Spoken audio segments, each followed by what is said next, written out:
Look at your পাম। এই হস্তকরতলের রেখার উপর লক্ষ্য করুন। এই হস্তকরতলের রেখার কিচ্ছু না, আমাদের ভাবনার গতির বহিঃপ্রকাশের একটি সাংকেতিক রূপ বা গাণিতিক রূপ। এই আলফা বিটা ল্যামডা ডেল্টার মতোই জ্যোতিষশাস্ত্রের পামিস্ট্রিতে এ নিয়ে সম্পূর্ণ সুন্দর করে সব তথ্য দেওয়া আছে। এই বিদ্যা আজের নয়, এ বহু সাধনা লব্ধ একটি বিদ্যা। কারা সাধনা করেছেন? অতীতে কি এ নিয়ে রিসার্চ হয়েছে? তার প্রমাণের জন্য দু একটা কথা আমি বলি। নালন্দা বিশ্ববিদ্যালয়ের তথ্যচিত্র যা পাওয়া যায় দেওয়ালে অঙ্কিত, তা আমাদের মায়ের পেটের ভ্রূণের প্রথম থেকে 10 মাস অবধি কীভাবে পরিবর্তন হয় তার একদিন সুন্দর দেওয়ালে অঙ্কিত তথ্যচিত্র গাণিতিক রূপভাবে দেওয়া আছে, যা বিশ্বের বিস্ময়। যে এখন আমরা আল্ট্রাসাউন্ড পাই, তাহলে তখন এত বছর আগে কি করে তা ছিল? আসলে তা সাধনা লব্ধ। আমরা অজন্তা ইলোরার গুহাচিত্র, মহেঞ্জোদারো হরপ্পা সভ্যতার যে একটা পথ প্রণালী, একটা শহরের যে প্ল্যান, এত বছর হাজার বছর আগে, তা আমাদেরকে চমকে দেয় না? সুতরাং তারও আগে যদি আমরা যাই, যখন মুনি ঋষির তপস্যার যুগ ছিল, তখন এই নিয়েই নানান বিষয় নিয়ে ওষুধ, সেই চরক সুশ্রুতের আমরা গল্প পাই। সেভাবে জ্যোতিষশাস্ত্র নিয়েও সুন্দরভাবে সাধনা হয়েছে। তারই সাধনা লব্ধ ফল আমরা আজকে বইয়ের মধ্য দিয়ে, ইন্টারনেটের মধ্য দিয়ে, মোবাইলের মধ্য দিয়ে আমরা সহজেই জানতে পারছি, আমাদের হাতের মুঠোই এক প্রকার। সুতরাং আমাদের ভাবনা চিন্তা তার একটি গাণিতিক রূপ, আমাদের হস্তকরতলের হস্তরেখা। আর আমাদের ভাবনা যেমন পরিবর্তিত থাকবে, এই হস্তরেখা ক্রমশ সেভাবেই পরিবর্তিত হতে থাকবে। অর্থাৎ ভাবনারই একটা রূপ, এ আর কিচ্ছু না। আমরা ধর্ম অর্থ কাম মোক্ষ চতুর্বর্গ ফল লাভের জন্য যে যেভাবে এগিয়ে যাচ্ছি, তার হস্তকরতল সেভাবে এবং তার রেখাগুলো সেভাবে পরিবর্তিত হতে থাকবে। জ্যোতিষী একটু বলেন মাত্র, না বললেও আপনি আপনার পথে এগিয়ে যাচ্ছেন, এগিয়ে যাবেন। আগে থেকে ভবিষ্যৎ জানলে কি উপকার হয়? কনফিডেন্স লেভেল বাড়ে। আপনি ঠিক ধর্মপথে হাঁটছেন, কেউ বললো বেটা ঠিক আছে এগিয়ে যা, ব্যাস যেন গুরুবাক্যের মতো, যাক তাহলে আমি ঠিক যাচ্ছি তো। মনের বল বাড়ে, কনফিডেন্স লেভেল বাড়ে। আপনার হাতে অ্যাক্সিডেন্ট রেখা আছে, ধরুন আয়ু রেখা থেকে কোনো রেখা বেরিয়ে ভাগ্যরেখা শিরোরেখাকেও ছেদ করেছে, দু হাতেই। এ নিয়ে আমি আগে ভিডিও দিয়েছি। তাহলে অ্যাক্সিডেন্ট শিওর হবে, দু হাতেই আছে বলা হচ্ছে।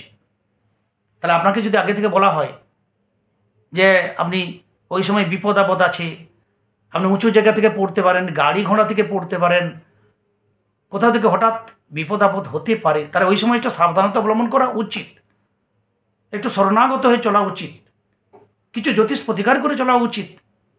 এটা যদি বলা হয়, তাহলে আপনি যদি এটাকে মানেন, তাহলে আপনি প্রতিকার করবেন, আপনি একটা হেলমেট স্বরূপ কিছু গার্ড নিয়ে চলবেন, হয়তো বিপদটা অনেকটাই আপনি সেভ করতে পারবেন।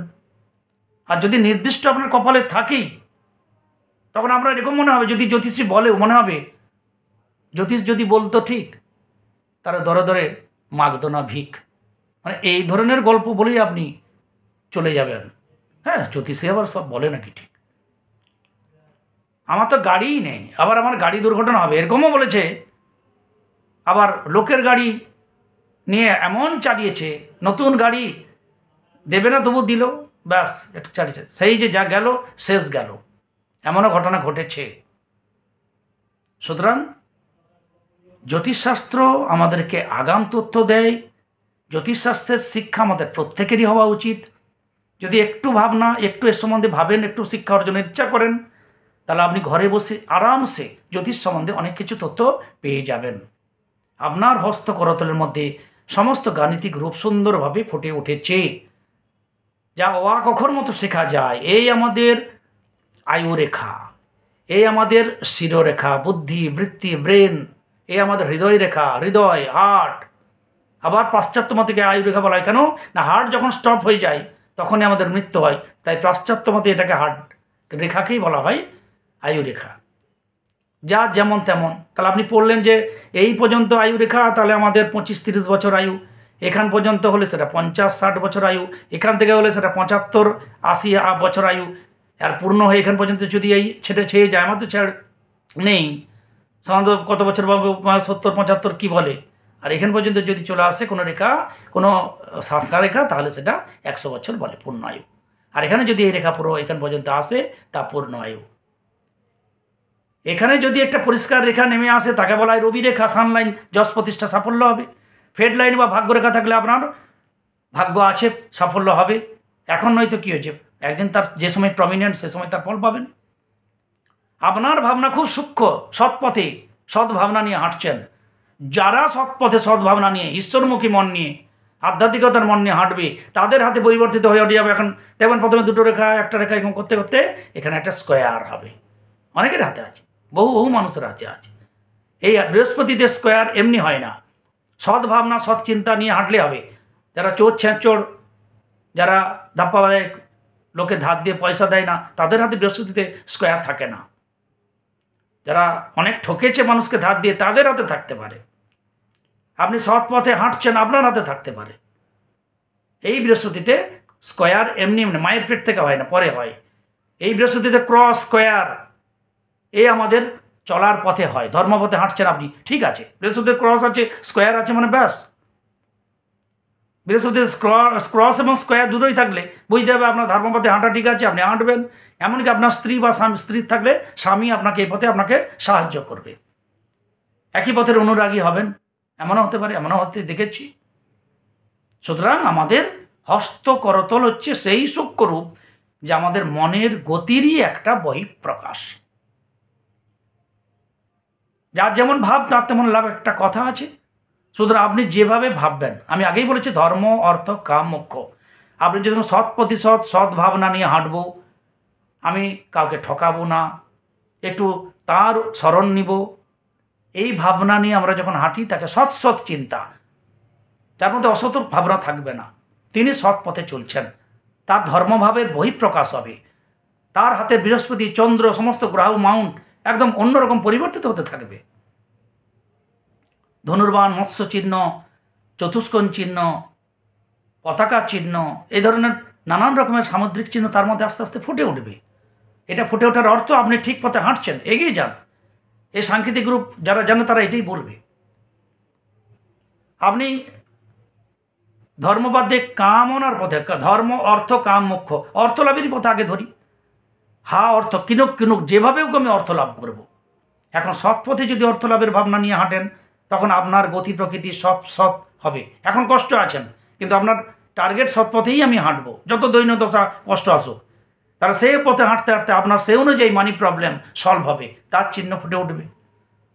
আর আমি অসৎ পথে, আমি লোক ঠকিয়ে আমি অর্থ লাভ করব, তখন আপনার মনের গতি ওখান থেকে ডাউন হবে, সেভাবে হাতের পরিবর্তিত হতে থাকবে। আপনি টাকা অনেক পেয়ে যাবেন অসৎ পথে, কিন্তু আপনার বৃহস্পতি মলিন হবে, শনিস্থান মলিন হবে, জাল চিহ্ন যুক্ত হবে। যা বলবে পরবর্তীকালে এই অর্থ আপনাকে বাঁচাতে পারবে না, এই অর্থ আপনার অনর্থ হবে, আপনাকে জেল খাটতে হতে পারে, আপনার মৃত্যুর কারণ হতে পারে। কেন আমি এমনও আমাদের এলাকায় মানুষকে দেখেছি, বহু মানুষকে ঠকিয়ে ঠকিয়ে ঠকিয়ে ঠকিয়ে লাস্টে গলায় দড়িলে মারা গেল। বলুন, এই অর্থ লাভ, এই যে অসৎ পথ, এই তাকে তার মৃত্যুর কারণ হলো। সুতরাং আমরা যেমন ভাববো, আমাদের হাতের রেখা সেভাবে পরিবর্তিত হতে থাকবে। কামনা, আমাদের হাত প্রথম থেকে ছোট মায়ের পেট থেকে বেরোলাম একরকম হাত, তারপর চেঞ্জ হতে লাগলো। কামনা মানে আমাদের মনের ইচ্ছা অনুযায়ী আমরা কিছু পূরণ করতে চাওয়া, বাসনা। আজকে ছোট বাড়ি, পাশের বাড়ির মতো একটু ভারী করবো, ঠাকুর কৃপা করো। পাশের বাড়ির মতো বাড়ি হলো, তখন আরেক পাশের বাড়িতে এসি আছে, এই গরমে ঠাকুর কৃপা করো, সেই অনুযায়ী হাঁটতে হাঁটতে তার এসি হলো। তার ওদের 4 হুইলার আছে, 4 হুইলার, ওদের 4 হুইলারটা এসি আছে। কামনা অনুযায়ী হাঁটতে লাগলেন না, আমার এই গাড়িতে এসি নাই, তাহলে এই 8-10টা আমাদের ইনস্টলমেন্ট বাকি আছে, এই কিস্তিগুলো শোধ করে দিয়ে ওই গাড়িটাকে বিক্রি করে দিয়ে আবার একটা এসি গাড়ি নেবো। এই অনুযায়ী আপনি 2 বছর হাঁটলেন, আপনার মনস্কামনা পূর্ণ হলো। অর্থাৎ কামনা অনুযায়ী আপনার হাত পরিবর্তিত হতে থাকবে। আর মোক্ষ লাভ, যখন আপনি মোক্ষের দিকে যাবেন, জেনে গেছেন এই পৃথিবীতে এই চাকরি বাকরি করে কিছু নাই, যত টাকা পয়সা রোজগার করে কিছু নাই, যশ প্রতিষ্ঠা বিরাট ফেমাস হয়েও কিছু নাই। যারা খুব ফেমাস হিরো এখন বয়স হয়ে গেছে, তাদের দেখুন তাদের ধারে পাশের কেউ যায়? তাহলে যখন তিনি জানবেন যে আমার ফেমাস হয়ে কী লাভ হলো, তাহলে তখন এই ধর্ম অর্থ কাম এইসবকে পাস করে যখন আমরা মোক্ষ লাভে যাব, যে টাকাও আমাদের কিচ্ছু নিজেদের কাজের জন্য নয়। অনেক টাকা অর্জন করলেন, আমার তো নয়, আমার ছেলেপুলেকে দেখতে হবে। আপনি আপনার জীবন বরবাদ করে দিলেন, সৎ পথে থেকে অসৎ পথে আপনি অনেক টাকা রোজগার করলেন।